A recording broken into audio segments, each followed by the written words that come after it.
আজকে কোথায় খাওয়া দাওয়া করেছি আর কি খাওয়া দাওয়া করেছি সেটাই কিন্তু আজকে বিস্তারিত আলোচনা করব। আসসালামু আলাইকুম বন্ধুরা, সবাই কেমন আছেন? আশা করি ভালোই আছেন। আজকে আমার প্লেটে দেখছেন এখানে পোলাও খাচ্ছি না গরম ভাত খাচ্ছি। আমার কাছে মনে হয় গরমের মধ্যে পোলাওয়ের চাইতে গরম ভাতে আমার বেশি ভালো লাগে আর আমি তৃপ্তি সহকারে খেতে পারি। কিন্তু আজকে চলে আসছিলাম আমার ননদের বাসায় দাওয়াত খেতে, আর সেখানে ছিল হচ্ছে ডিম ভুনা, সাথে কিন্তু পটল ভাজি, লেবু আর হচ্ছে সালাদ তো থাকবেই। আর সালাদ না হলে কিন্তু একদমই খাওয়াটা পরিপূর্ণ হয় না।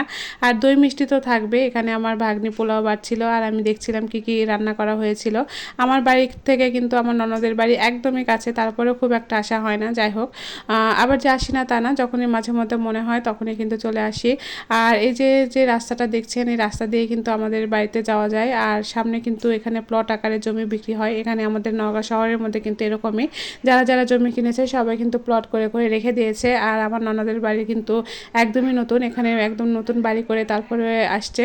আর আজকে দাওয়াতে কিন্তু অনেক মজা করে খেয়েছি। মাশাআল্লাহ, আমার ননদের হাতে রান্না কিন্তু অনেক মজা ছিল, কারণ সে অনেক সুন্দর করে রান্না করতে পারে। তো আজকে খাওয়া দাওয়া শেষ করছি। আজকে কিন্তু এই পর্যন্তই। আল্লাহ হাফেজ।